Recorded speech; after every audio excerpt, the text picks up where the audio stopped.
Bhubaneswar Bharatiya Janata party नेता और सामाजिक कार्यकर्ता इंजीनियर दीप्तिरेखा पट्टनायक गत 22 अक्टोबर 2025 दिन द्विपहर 2:40 भुवनेश्वर यूनिट 1 हाट अंचल घटी अग्निकांड घटना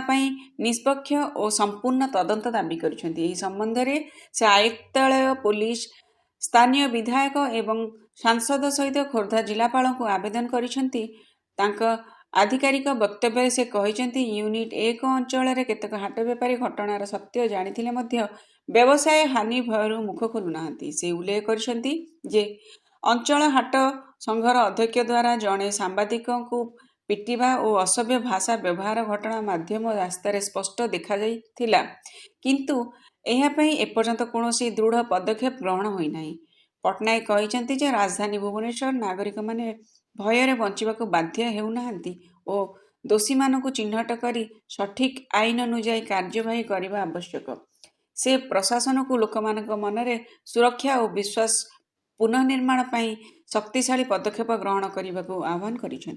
समृद्ध ओडिशार रजत महापात्र रिपोर्ट।